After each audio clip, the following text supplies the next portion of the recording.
Aí espalhe para mim, por favor. Minha esposa vai me dar uma forcinha aqui na questão tecnológica. Então, nós vamos começar discutindo a questão da sacralização da obra de Kardec. Como é que nós podemos analisar isso? Quando o Espiritismo está sendo desenhado ainda na França, a publicação do Livro dos Espíritos por Allan Kardec, aqui no Brasil isso tem repercussão. Algumas pessoas da classe média alta aqui do Brasil têm acesso a essa obra kardeciana. A Célia Graça Arriba tem um estudo muito bom nesse sentido. A dupla Aubray e Laplantine também tem um livro publicado a respeito desse assunto. Então, com alguns exemplares do Livro dos Espíritos, ainda em francês, que vem para o Brasil, essa elite católica brasileira começa a se interessar, porque no Brasil também existia um espiritualismo muito forte, decorrente da tradição do candomblé, decorrente aliás, e uma prática de espiritualismo parecida com o espírita, decorrente do candomblé também, né? Então havia muita mistura. Nós tínhamos alguns negros que conseguiam ascender e acabavam trazendo um pouco dessa religiosidade para o ambiente popular. Então, tinham experiências espíritas aqui no Brasil, e já existia um catolicismo muito forte também, e na medida que essa classe média alta, ou essa elite brasileira, começa a trazer livros da França para o Brasil, isso começa a criar aqui um clima favorável à implantação do espiritismo. Nós vamos observar também que a obra kardeciana favoreceu isso.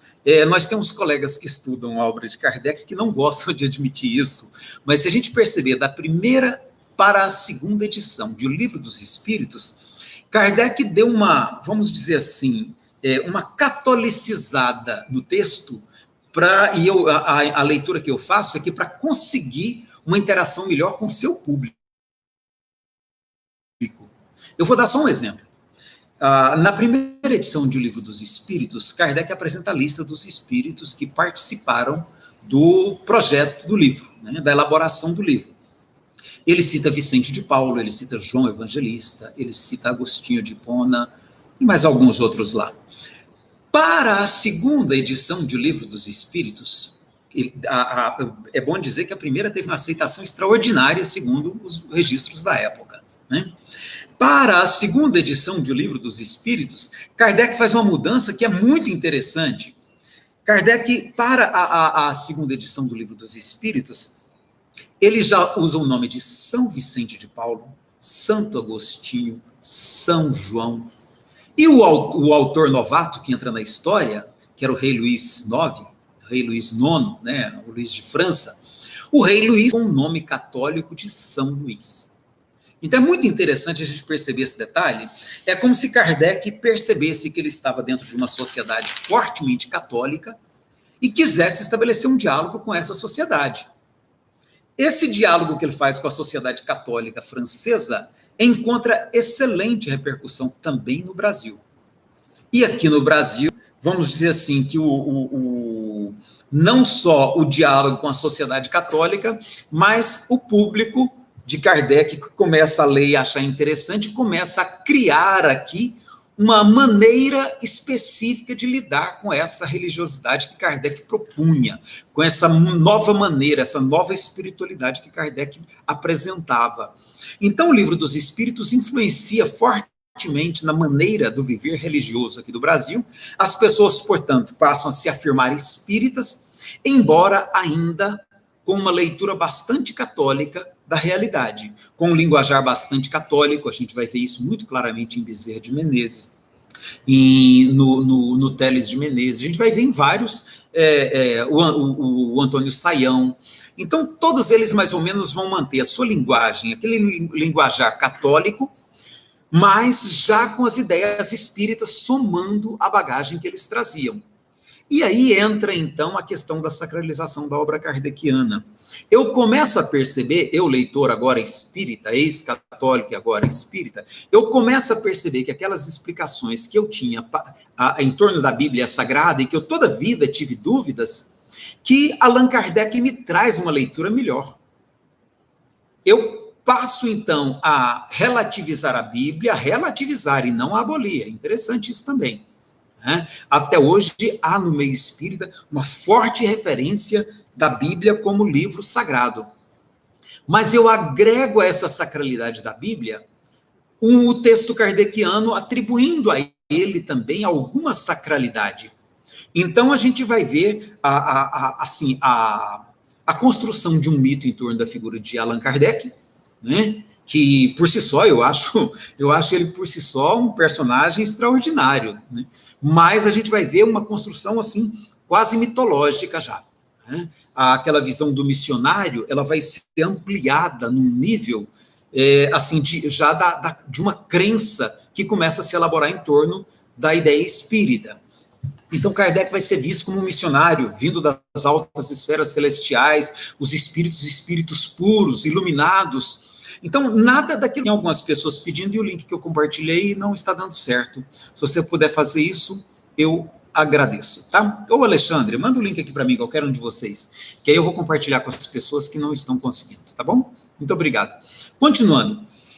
Então, como decorrência disso, vai haver, então, um processo de sacralização da obra kardeciana, que vai passar a ser usada como referência doutrinária, não mais para diálogo, como pretendia Kardec.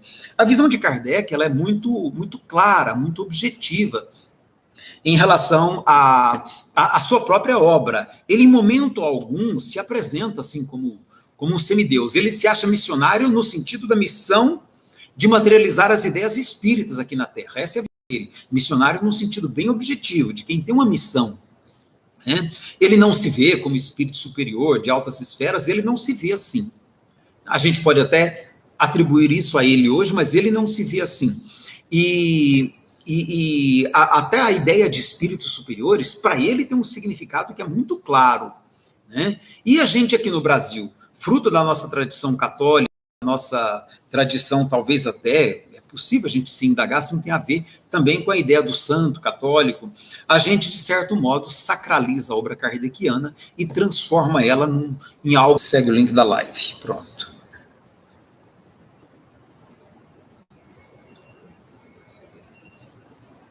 Pronto, agora sim, agora as pessoas conseguirão entrar, não vai ter problema. Muito obrigado, Alexandre, valeu.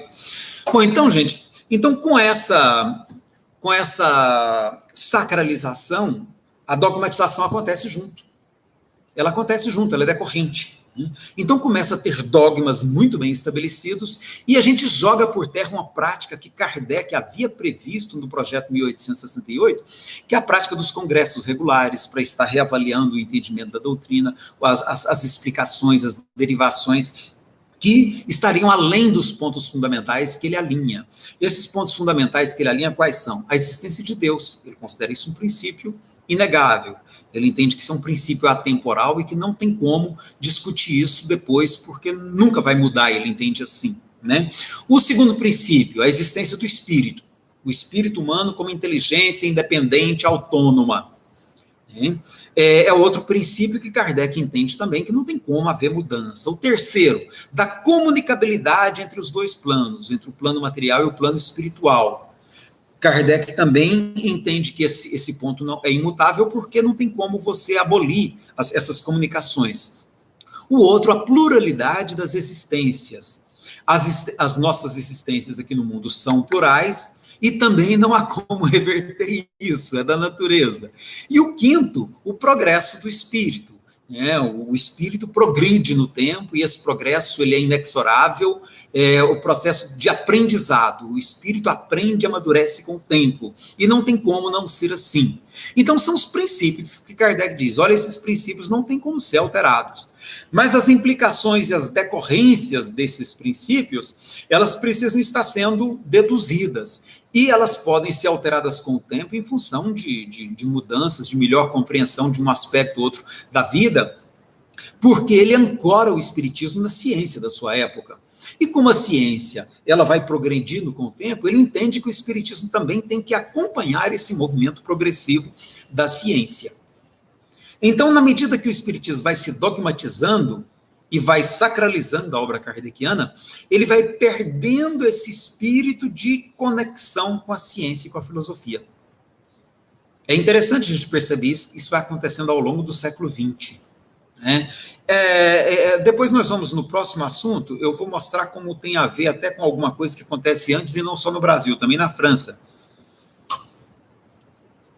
Mas o fato é que, por conta dessa tradição católica brasileira, que é muito forte, a obra de Kardec, então, vai ser sacralizada e dogmatizada. Né? É bom a gente ter isso muito claro, porque a gente tem como compreender, perceber esse processo e se perguntar se a gente quer continuar assim, se a gente quer mudar alguma coisa. Até porque essa liberdade religiosa que o Espiritismo propõe também, né, de cada pessoa construir a sua autonomia de espiritualidade, ela permite que haja pessoas. Kardec admitia isso no início, ele falava que continuando. Eu me perdi aqui um pedacinho. Tá. Deixa eu retomar por onde eu associo aqui. Então, assim, o fato é que assim, lembrei. O fato é que o Espiritismo reconhece a autonomia de cada pessoa no sentido de construir a sua própria espiritualidade. Então, dizia que a pessoa podia ser católico, espírita, muçulmano espírita, protestante espírita, budista espírita. Então, nós temos que entender que não tem problema a pessoa, de certo modo, misturar um pouco da tradição espiritual dela com o que ele absorve do espiritismo. Nós não podemos ver isso como problema. De repente tem alguma pessoa que gosta mais do aspecto científico, eu também não posso, tá, que ele não pode pensar assim, que ele deve ser religioso como eu, ou eu que gosto mais do científico, achar que a outra pessoa não pode ser religiosa da maneira que ela tem que ser científica como eu. Eu não vejo nenhuma necessidade desse tipo de preocupação no meio espírita. O meio espírita tem espaço para todos. Tem espaço para o que gosta da ciência, tem espaço para o que gosta da filosofia, tem espaço para o que gosta de uma religiosidade mais católica, tem espaço para o que gosta de uma religiosidade mais evangélica, tem espaço para o New Age, tem espaço para o budista. A gente não precisa se preocupar com esses detalhes. Kardec entendia que o importante era a gente se firmar em termos de unidade em relação a esses princípios que eu apresentei, né? Se nós somos fiéis a esses princípios, bobagem a gente ficar brigando internamente para impor uns aos outros o nosso ponto de vista. Então, nesse sentido, é muito importante a gente resgatar a perspectiva de Kardec. Kardec não tinha essa preocupação de todo mundo rezar na mesma cartilhazinha. Claro que ele propunha uma certa unidade de modos de agir no ambiente espírita, né? Mas não em relação ao modo de crer.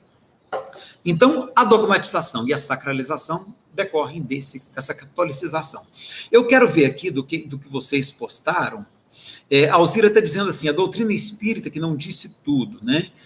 Kardec é muito claro nisso, né, Alzira? Kardec deixa bem claro que ele estava lançando os fundamentos, né? Ele estava lançando os fundamentos. E o trabalho deveria acontecer no tempo, né? O trabalho deveria acontecer ao longo do tempo, tanto com a contribuição dele, quanto de outros pesquisadores que viriam em seguida, e tiveram muitos pesquisadores que deram continuidade ao trabalho de Allan Kardec na Europa.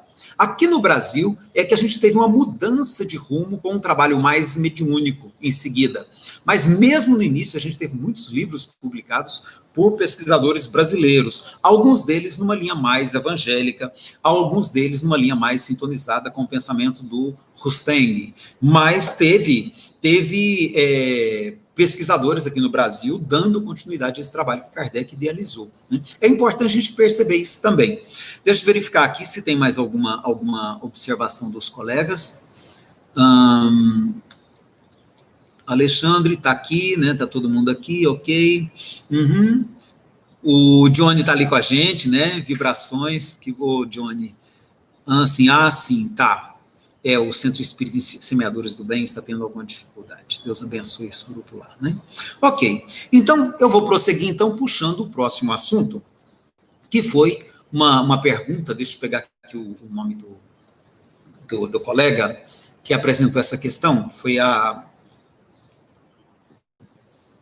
gente, vocês vão perdoar, eu estou com uma máquina assim hoje tão limitadinha, tadinha, e ela não está dando conta, não. São muitos programas em aberto. Então, a outra questão que foi apresentada, A outra questão que foi apresentada foi a respeito dessa questão religiosa no espiritismo. Como Kardec via isso? Isso tem dado uma polêmica muito grande no meio espírita, e é bom a gente entrar com muito cuidado nesse assunto, em respeito aos que pensam das mais variadas formas no meio espírita. Espiritismo é ciência ou religião? Ou é filosofia? Ou é doutrina? Essa questão é antiga. E na leitura que eu faço e que eu compartilho com vocês, é uma leitura, eu estou apresentando a Aline chegou ali, Aline, a gente conversou sobre a sacralização e sobre a dogmatização do espiritismo, tá? Mas a gente vai retornar daqui a pouquinho, não tem problema, a gente continua, não preocupa não. E eu vou entrar no outro ponto agora, que é a questão do espiritismo ser ciência, filosofia ou religião. Da leitura que eu faço, como eu ia dizendo, eu não vejo Kardec conseguindo fechar essa questão. Não vejo. E é interessante que parece que Kardec, na necessidade de estabelecer diálogo com o público, ele faz uma concessão à religião, sim. Isso é muito claro. Eu falei isso no início aqui, a respeito da questão da dogmatização. É muito claro quando Kardec, da primeira edição do Livro dos Espíritos, muda para a segunda edição uma forma de abordar, muda uma série de termos, muda a linguagem, ele faz uma mudança significativa. Ele chega a dizer que era um novo livro, a segunda edição. Eu comentei no início, ele deixa de chamar João Evangelista de João Evangelista e passa a chamar de São João. Agostinho não é mais Agostinho, é Santo Agostinho. Vicente de Paulo não é mais Vicente de Paulo, é São Vicente de Paulo. E o rei Luís de França, que já deixa de ser rei Luís de França e passa a ser... Que, aliás, ele não está na primeira edição, né? Mas ele já é apresentado na segunda, como um autor novato na obra, com o nome de São Luís. Então, não há como deixar de reconhecer que Kardec catoliciza um pouco a linguagem para conseguir falar com o público católico da França, que a França era um país extremamente católico. Então, Kardec faz uma concessão ao religioso. Quanto a isso, não resta a menor dúvida. Kardec faz uma concessão. Se na primeira edição ele faz um trabalho que é quase que um relatório científico das experiências dele com os espíritos, na segunda edição, ele já muda um pouquinho para uma espécie de livro doutrinário. É só comparar as duas edições que a gente percebe isso com muita clareza. Tá? Então, eu diria que quem primeiro fez uma concessão ao religioso na doutrina espírita foi o próprio Allan Kardec. Tá? É uma concessão, não é uma mudança para constituir uma religião. Algumas pessoas se ancoram muito na afirmação dele, lá no que é o espiritismo, que quando ele diz que o espiritismo é a ciência que estuda as relações entre o mundo corporal e o mundo invisível. E as pessoas se ancoram nisso para afirmar assim, olha, o espiritismo é ciência. É uma afirmação perigosa. Quando a gente pega o primeiro ano da Revista Espírita, eu peguei só o primeiro ano, não peguei o restante não, só um pequeno teste que eu peguei para avaliar. A quantidade de vezes que Kardec fala de doutrina espírita e a quantidade de vezes que ele fala ciência espírita já dão uma amostra de como ele, em 1858, já estava vendo o espiritismo mais como um corpo doutrinário do que como um projeto de pesquisa científica. Tá? Os próprios termos usados por Kardec já mostram que ele estava percebendo muito mais as implicações filosófico-morais daquela interação com o mundo espiritual. Não pode falar que é uma descoberta, porque não é uma descoberta, isso já existia, né? Kardec apenas acha uma maneira de trabalhar com isso, dentro de uma metodologia que ele propõe ser científica para a época, e que o meio acadêmico não conseguiu reconhecer, né? Então, o Robson está aqui, né? Ele não se retrata? Retrata, ele vai e vem, por isso que eu estou dizendo, não é fixo em Kardec. Né? Ele, ao mesmo tempo que ele tenta conceder um pouquinho a religião, mas ele não quer perder o aspecto científico-filosófico, ele quer que seja mantida uma estrutura doutrinária, e ele chama de doutrina espírita. Então, na verdade, Kardec não fecha essa questão, e parece que ela não teria como ser fechada. ele queria que ela fosse mais científica, e essa vertente, essa verve religiosa, ela permeia também o funcionamento da sociedade espírita. O movimento espírita francês, ele tem fortes cargas de religiosidade, como, por exemplo, em Lyon. Lyon é muito religioso, e lá em Lyon é onde Kardec fala que nós podemos entender que o espiritismo é uma religião.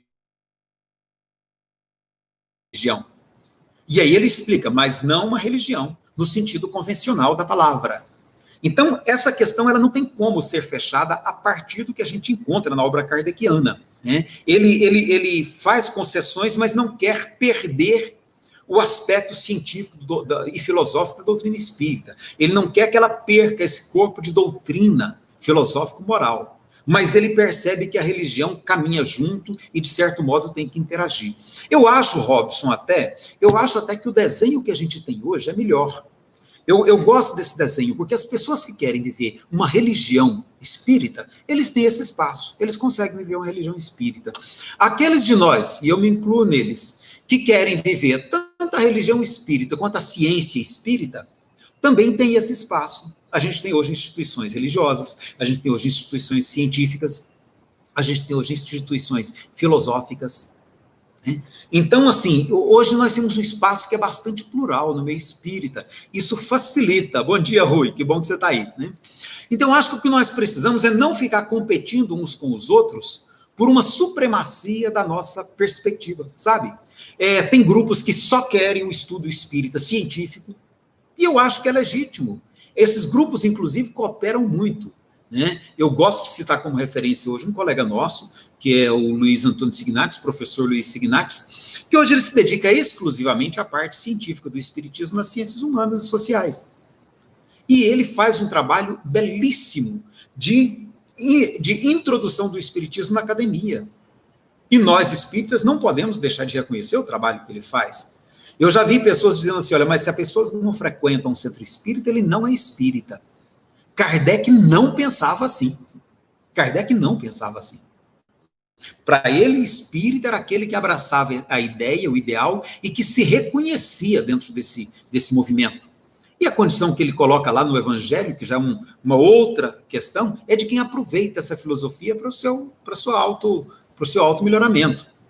Então, eu creio que nós precisamos superar essa divisão, sabe, dos científicos e dos religiosos. Tem espaço para os científicos, tem espaço para os religiosos, tem espaço para os que gostam do exercício da assistência social, né? Tem espaço para todo mundo.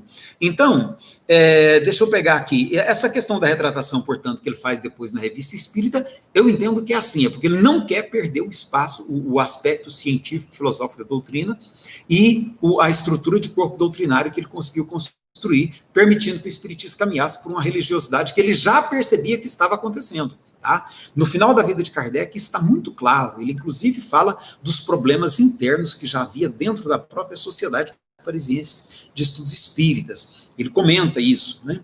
E aí a Alzira põe aqui, se a doutrina espírita seria a religião do futuro, não, mas o futuro das religiões. Alzira, essa é uma afirmação que a gente tem que tomar muito cuidado com ela, porque ela é fruto daquela visão de supremacia espírita em relação ao restante do mundo. Essa visão de que o espiritismo se constituiria numa supremacia planetária, ela é uma visão que é fruto do século XIX, da época em que o espiritismo foi estruturado, e naquela época todo mundo achava que o mundo ia caminhar na direção de uma civilização que ia alcançar o mundo inteiro, e é bom a gente também esclarecer o que era civilização. Civilização era processo industrial no mundo inteiro, era mais ou menos a mesma cultura, o mesmo modo de vestir, tá? Até tentava-se uma língua que fosse universal, o Luiz Zamenhof criou o Esperanto com essa finalidade. Então, naquela época, havia uma visão de que o planeta inteiro teria uma cara mais ou menos parecida. E hoje, do ponto de vista do que a gente vai concluindo hoje no mundo da ciência, nos estudos antropológicos, que vão mostrando as diferenças culturais, as raízes de onde se originam cada tradição e como que elas se colocam, não dá mais para pensar hoje no mundo igual como se pensava na época de Kardec. Então, dizer que o espiritismo será o futuro das religiões é uma afirmação eu diria, perigosa para o século XXI. Perigosa, porque ela nos coloca numa condição de antagonismo com os nossos irmãos de humanidade. É uma afirmação para a gente rever. Pode ser, nesse sentido, que princípios como a imortalidade da alma, como a crença numa divindade, né, em Deus, como a pluralidade das existências, como a comunicação entre dois mundos, vá se ampliando. Pode ser que isso vá se ampliando e universalizando, como a gente vê com religiões como o Omoto, como o Sechunoye, que já absorvem isso. Mas aí a gente tem que ter muito cuidado para não colocar assim, o espiritismo como futuro das religiões, que pode parecer arrogante do nosso lado, da nossa parte. Digamos assim, que alguns princípios que são, Kardec usaria a expressão da natureza, eles tendem a se consolidar com mais espaço. Mas a gente não pode perder de vista também que movimentos como o protestante, que são muito fortes, devem continuar defendendo seus pilares de maneira muito forte por um bom tempo ainda, e a gente não tem que se preocupar com isso. Né? Eu entendo que a gente não tem que se preocupar, não é essa preocupação para nós, sociedade. A nossa preocupação enquanto sociedade é em viver em harmonia com budistas, taoístas, candomblecistas, protestantes, católicos. Eu entendo que o nosso desafio é esse. Né? É esse. Então, essa questão de o espiritismo ser o futuro das religiões é uma questão que a gente tem que olhar com muito cuidado. O Fernandes pergunta aqui, não é porque Kardec não se vê constrito diante da ortodoxia católica francesa? Talvez, Fernandes, talvez, bem por aí, tá? Ele tem que fazer concessões exatamente para conseguir dialogar. Né? Então, a sociedade é católica, ele tem que conversar essa linguagem, senão ele não estabeleceria diálogo. Creio que a cada momento era preciso se modelar, pesando mais uma coisa ou outra. Eu acho que é bem por aí, Alexandre, né? E aí eu volto essa observação do Alexandre para o Robson, sabe, Robson? Eu creio que essas idas e vindas de Kardec, num tom mais religioso, mais filosófico, científico, experimental, eu acho que é bem por isso, sabe, tentando estabelecer contrapesos, né? A Alzira comenta que liberdade que a doutrina se apresenta como um direito. E gente, o espiritismo um dos primeiros movimentos, vamos dizer assim, filosófico-doutrinários, que defende a liberdade de expressão do indivíduo dentro do próprio movimento. Então, se a Igreja Católica tinha, fundada em Tomás de Aquino, uma série de princípios, aqueles princípios todo católico deve crer e declarar, o Espiritismo não tem isso. O Espiritismo admite a liberdade do contraditório. Kardec, no projeto 1868, ele deixa isso muito claro. Os congressos espíritas que deveriam acontecer regularmente era para que esse contraditório se expressasse e pudesse ajustar aqui e ali as explicações a partir dos debates internos dentro do próprio movimento. Kardec prevê isso no projeto 1868. Né? Então, é um direito pensar de maneira livre, é um direito ser um livre pensador dentro do espiritismo. Das outras religiões, e aí, infelizmente, como nós viemos da religião católica, nós viemos das religiões protestantes, é muito comum a gente chegar no meio espírita e achar que todo mundo tem que pensar pela nossa cartilha. Infelizmente, isso é muito comum. Né?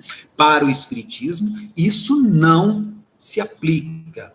Aí, a Alzira, assim, o Robson, é possível o espiritismo receber qualquer pessoa, não se pode deixar tomar pelo dogmatismo religioso, que muitos querem inserir no mesmo, exatamente. Então, a pessoa chega do catolicismo no meio espírita e quer que as atividades na casa espírita dela se amoldem àquela maneira que ele traz muito da tradição católica. E nós temos que ter muito cuidado com isso. É nesse momento que Kardec diz, olha, pelo menos no âmbito da sociedade, viver de tal modo que todos se sintam bem. Ele vai fazer essa observação a respeito dos rituais na casa espírita, está na Revista Espírita. Ele acha importante não adotar rituais ou muito católicos, ou muito protestantes, ou muito muçulmanos, mas que no meio espírita houvesse aquele mínimo de ritual formal necessário para o funcionamento da reunião, que é uma prece de início, que é a leitura, lá no caso deles, era de uma mensagem obtida na própria sessão, né? Era um estudo, um momento de estudo, um momento de exploração desse estudo, de bate-papo, para trazer, seria um debate aberto, né? Um diálogo aberto, para trazer as consequências práticas desse estudo para a nossa vida cotidiana, tá? E a leitura da ata final assinatura e uma prece de encerramento. Kardec via a coisa de muita simplicidade. E a gente, às vezes, vai para o movimento espírita, trazendo as nossas tradições, e a gente quer colocar lá uma série de rituais. Aí tem gente que coloca o passe obrigatório, tem gente que coloca água fluidificada para todo mundo, né? E são práticas que a gente traz do catolicismo, substituindo a água benta, substituindo a hóstia. É interessante. A gente precisa repensar, discutir essas coisas. O Rui propõe, Elias, Kardec não disse que as ideias espíritas é que estariam nas religiões? É essa mesma visão, viu, Rui? Que as ideias espíritas estariam sendo disseminadas. A gente vê estarem, tá? Hoje, eu comentei da Aomoto, a Aomoto fez um acordo com a Federação Espírita Brasileira para traduzir para o japonês o Livro dos Médiuns. Por quê? Porque eles entendem que é uma referência fundamental para eles. A Setio Noye, eu estive lendo os livros do Masaharu Taniguchi, ele declara isso nos livros dele, que a Setio Noye é resultado de um processo de inspiração, e é um processo, portanto, mediúnico, e ele, em inúmeras passagens, ele cita abordagens claramente espíritas fundamentadas em Kardec, embora não cite Kardec. Que é muito interessante que esses princípios eles vão acontecendo mais pelo movimento científico de universalização dessas pesquisas, desses estudos na área científica, do que pelo religiosismo espírita. É bom que a gente também veja isso. Reencarnação hoje é estudada no meio científico. Tá? Reencarnação hoje é estudada pelo Ian Stevenson, agora pelo Jim Tucker. Então, tem pesquisadores estudando. A questão das vidas passadas, por exemplo, tem outras linhas de estudo importantes. Na linha da psicologia, nós temos a terapia de vidas passadas. Nós temos, na perspectiva da identificação do espírito, da confirmação do espírito, nós temos as pesquisas envolvendo experiência quase-morte, né, bilocação, tem pesquisa científica nessa área. Então, assim, é isso que Kardec via, que com a ciência espírita vulgarizaria de tal modo essas questões e conquistaria espaço na academia para que o mundo inteiro reconhecesse esses pontos que ele considera pontos fundamentais. O que nós precisamos ter cuidado é de não tentar impor ao mundo o nosso modelo espírita de religião. Né? É esse cuidado que a gente tem que ter. E muitas pessoas, infelizmente, confundem essa perspectiva de Kardec. As ideias espíritas que estariam, segundo Kardec, em todas as religiões, eram as ideias daquilo que ele considerava a ciência espírita. A ciência espírita, se a gente que é espírita ajudar, nós vamos poder dar um grande impulso, né, na ciência espírita, para que ela permeie a academia e possa ser elemento acessível a todas as sociedades, a todas as pessoas. O Robson põe aqui, olha, veja que querem inserir forçosamente o pensamento religioso de ligação direta com Deus, necessitando de intermediários. Robson, é interessante. Eu ainda não parei para fazer essa análise ainda, eu quero fazer uma análise no capítulo 28 do Evangelho segundo o Espiritismo, porque me parece que no capítulo 28, que é o de preces espíritas, eu não me lembro, agora, assim, esses dias eu parei para pensar nisso e não me lembro de Kardec ter ali alguma prece para Jesus. Ele tem a seguinte observação, que nós podemos orar aos espíritos superiores, a Jesus, a Deus, a quem a gente quiser. Porque os espíritos vão funcionar como intermediários entre nós e Deus. Porque ele considera que a única oração, e aí eu até me permito fazer aqui uma observação, eu acho, me perdoem, pelo amor de Deus, não se incomodem comigo, cada um tem liberdade de pensar como quiser. Eu vejo essa colocação assim, até um pouco fazendo concessão à ideia católica de Deus, que a ideia espírita de Deus, eu entendo, é a questão número 1, inteligência suprema, causa primária de todas as coisas. Algumas pessoas no espírita até acham que essa questão de oração não é relevante, porque não vem no sentido de orar a Deus, inteligência suprema. Então, assim, eu acho que existe espaço para todos. Eu, particularmente, entendo que Kardec valida o intermediário como intermediário, para validar as crenças das pessoas. Mas ele também fala da desnecessidade, né? Então, por isso que eu acho que Kardec abre assim para todo mundo ficar muito à vontade no ambiente espírita, sabe? Então, essa ideia de necessidade de intermediários não é de Kardec.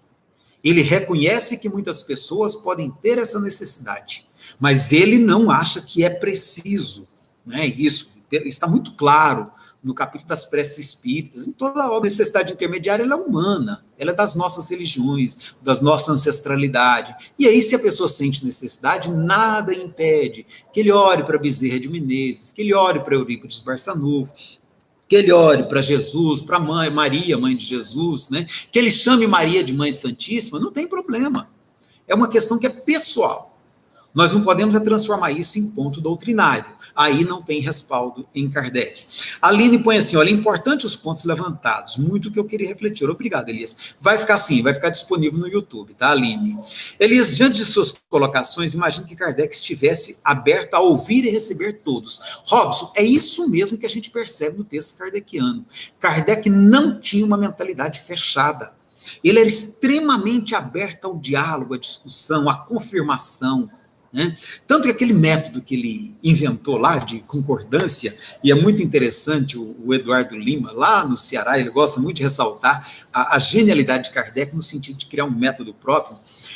Essa ideia do método da concordância, ele é genial, porque não existia isso na época, né?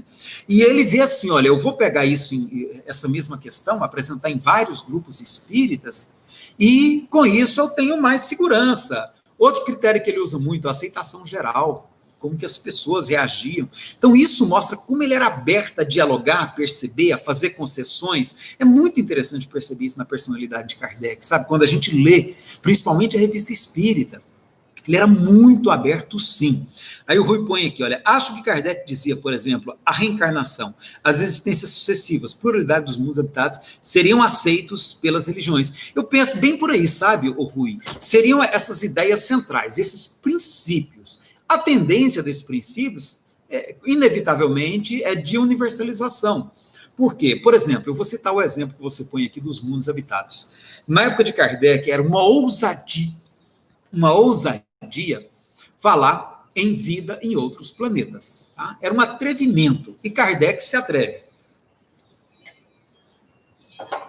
Kardec se atreve e bota lá assim, olha, né?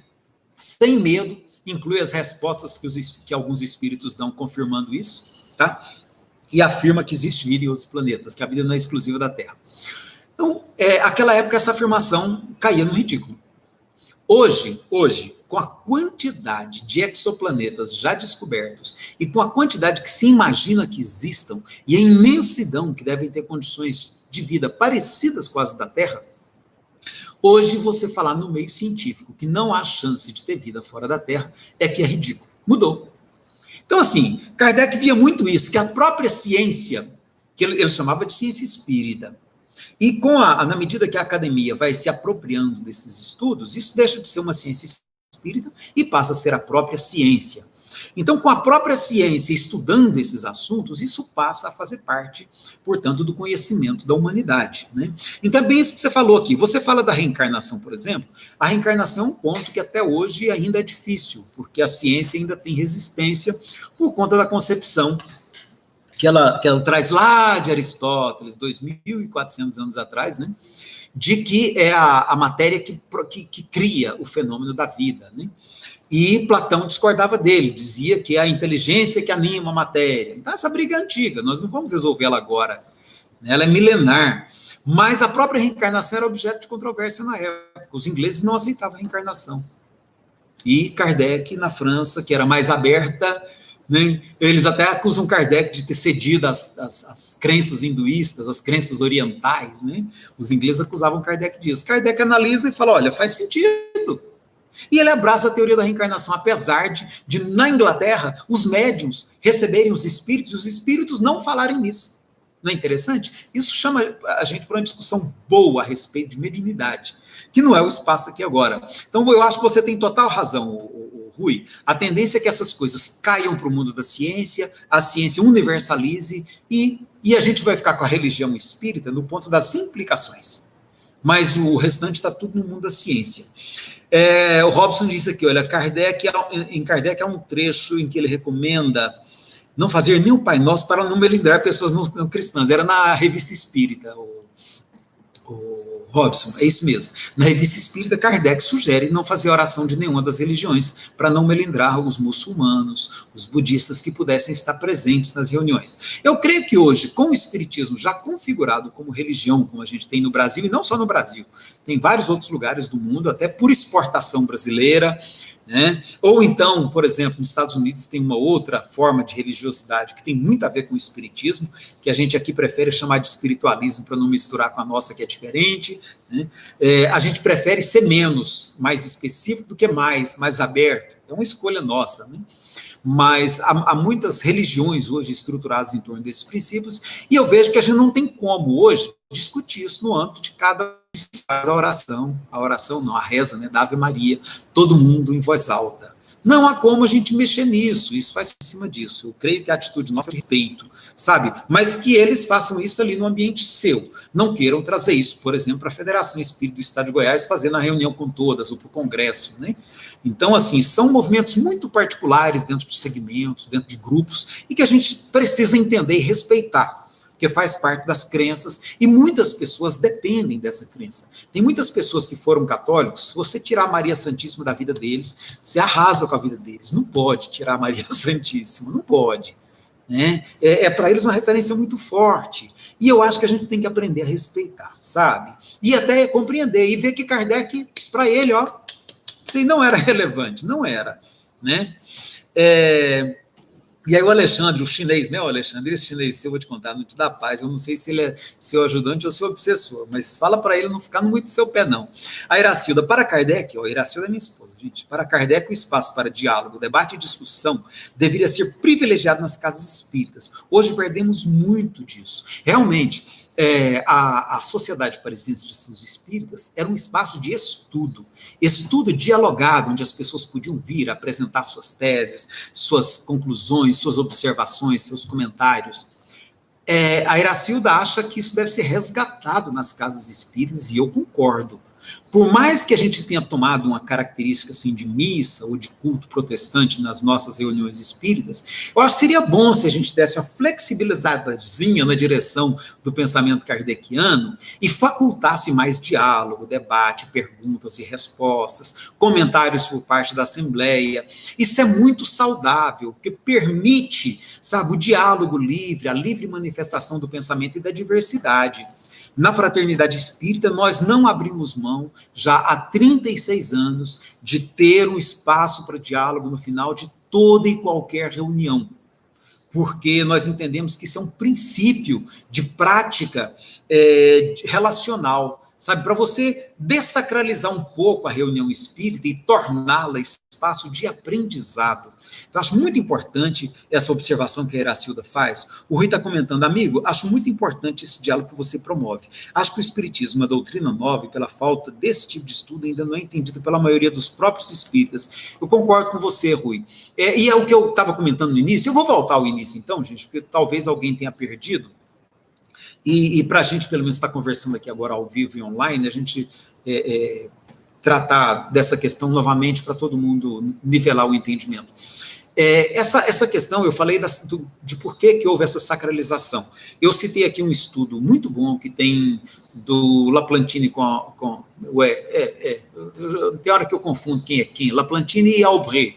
São dois antropólogos franceses que fizeram um estudo dessa transferência do espiritismo para o Brasil, e como que se deu e as implicações que isso trouxe. E depois tem alguns outros estudos também da Célia Graça Riba, que são muito bons. O doutorado dela foi nessa área, depois ela publicou um livro e tem alguns outros estudos. Muito bom o estudo dela. E nesse estudo ela mostra como que, ao vir para o Brasil, o espiritismo, de certo modo, se misturou com o catolicismo que aqui existia. E aí nós tivemos um fenômeno que é interessante, e eu quero até corrigir o que eu falei no início, para ser justo com as duas principais correntes que se abriram.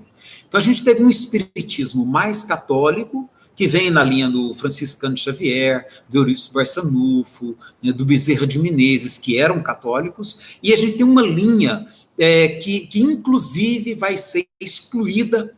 Perdão, gente, eu vou falar aqui, não briguem comigo, é minha leitura, né? Por preconceito, que foi a Umbanda. Então, a parte que estava mais ligada às tradições africanas, populares, da população negra do Brasil, essa parte foi rejeitada pela elite branca, europeia, culta, e deixou o popular para lá, ignorou, isolou, disse, olha, isso aqui é coisa, é o baixo espiritismo, né? E vamos ficar nós aqui com o alto espiritismo. Então, são os dois grandes segmentos que o espiritismo abriu aqui no Brasil. É um espiritismo mais católico e, ultimamente, também mais protestante. Ultimamente, também com a forte corrente New Age, com a forte corrente orientalista. Tem várias correntes hoje no espiritismo. A gente precisa compreender, respeitar, isso é histórico, isso é social, isso ninguém muda. Tá? Isso não é alguma coisa que foi acontecendo por querer de alguém. Isso é involuntário, é um processo social. E nós temos a Umbanda, que também se consolidou como um grande movimento no Brasil. Tá? E hoje é grande movimento. Né? É muito sufocado por conta do preconceito religioso. Então, eu diria que nós, em função disso, houve essa catolicização, e hoje nós estamos, né, nós que estamos aqui debatendo, eu acho que a maioria de nós, pode ser que tenha alguém aqui mais ligado à Umbanda, se tiver, é um prazer, que bom. Tá? É bom que a gente retome diálogo enquanto uma família única. Mas, hoje, o que aparece mais é o espiritismo mais catolicizado, por conta dessa mistura que aconteceu no Brasil. Daí a dogmatização, daí a sacralização da obra kardeciana, e que a gente precisa retomar Kardec, retomar o estudo da obra kardeciana, para a gente tentar resgatar um pouquinho, né, ou algumas casas, pelo menos, conseguir resgatar um pouquinho da cientificidade da filosofia espírita que Kardec propunha. Né? O Rui põe aqui, amigo, você tem razão, as casas espíritas estão cheias de católicos espíritas, e de protestantes espíritas, e de budistas espíritas, e de taoístas espíritas, e de New Age espíritas, tem muito, e acho, Rui, e a visão que eu tenho é que isso vai se diversificar mais ainda, tá? Porque qualquer movimento, isso é dentro da teoria de sistemas. Quando a gente pega a teoria dos sistemas, combina ela com a teoria da complexidade, alguns chamam de teoria do caos, outros, para sair da palavra do caos, usaram a teoria da complexidade. Quando a gente pega a teoria de sistemas, todo sistema, na medida que ele se amplia, ele vai se diversificando. Ele não se homogeneiza, não. Ele se diversifica. Então, essa visão de que caminharia para a unidade é também uma visão muito do século XIX. Kardec acreditava que o espiritismo caminhava para a unidade. Aliás, todo mundo no século XIX acreditava que o mundo caminharia para a unidade. Unidade em torno dos valores franceses, claro. Isso é interessante. Tá? Hoje já está muito claro que o mundo não caminha na direção de uma unidade. Ele caminha na direção de uma grande diversidade. E aí tem um desafio para nós espíritas. Nós não aprendemos a trabalhar com diversidade. Nós fomos educados pela nossa literatura e pela nossa tradição a pensar em termos de unificação. E unificação para nós é como se fosse botar todo mundo na mesma caixinha, do mesmo jeitinho, com a mesma cara. E não é essa a perspectiva que o século XXI abre para a humanidade. A perspectiva que o século XXI abre para nós pode ser de união na diversidade. Pode ser. Nós podemos estar unidos, mesmo sendo diversos. Nós podemos viver em paz, mesmo sendo diferentes. Mas não resta dúvida que nós seremos muito mais diferenciados uns dos outros do que já fomos no passado. Tá? Então, é bom a gente começar a pensar sobre isso, porque isso é um estudo que é na área da sociologia e da antropologia, que são também ciências marginalizadas. No meio espírita, ciências que ganharam status até por conta dos seus iniciadores foram a medicina e o direito. Né? Os militares tiveram uma forte influência dentro do espiritismo também, por isso, às vezes, a gente vê algumas maneiras de dirigir, assim, questões como disciplina, como ordem, muito militarizadas, né? Por conta da tradição militar também que existe dentro do espiritismo. Então, nós temos algumas tradições. E hoje as ciências sociais estão brigando para ocupar um espaço, né? Conquistando espaço, discutindo, sendo excluídas, as pessoas mandam a gente calar a boca, a gente fala de novo, né? Porque a gente acha que o estudo sociológico, o estudo antropológico, que Kardec também fazia na sua época, ele é muito importante para a gente compreender esse momento. né? Para a gente compreender a doutrina, sobretudo nessa realidade que está posta hoje. Se a gente pegar sociologia, antropologia, psicologia, eram ciências que não estavam consolidadas na época de Kardec. Ciência política não estava consolidada. Então, são ciências novas que precisam também ser chamadas a ampliar essa compreensão que a gente tem de espiritismo, sob o meu ponto de vista. Ok, meus amigos, é isso. A Alzira está aqui agradecendo e o horário também está sugerindo que a gente agradeça uns aos outros. Faltam 4 minutos para o encerramento da nossa live. Quero agradecer a cada um de vocês. Essa semana eu vou postar mais 2 vídeos, com fé em Deus, dá um trabalho danado, porque nesse projeto a gente quer aprofundar essa discussão ao longo dos próximos 2 meses, até o aniversário de Kardec. É um projeto que tem data de conclusão e de encerramento, né? Então nós queremos fazer essa situação da obra de Kardec no seu tempo e como que a gente pode compreender um pouco isso hoje para abrir o diálogo. E a gente espera fechar isso no aniversário de Kardec, que é 3 de outubro. Então, nós vamos ter mais 2 vídeos essa semana e na próxima semana mais uma live nesse mesmo horário para a gente bater papo, discutir, trocar ideia e ver como é que a gente pode avançar nisso e ampliar aí o diálogo, tá bom? O Diego colocou aqui, olha, a contenção... Ah, tá, não, é outro assunto, é fora daqui. Ok, gente, muito obrigado a vocês, um abraço para todo mundo, Deus nos abençoe. Olha eu aqui, orientalizando a doutrina espírita.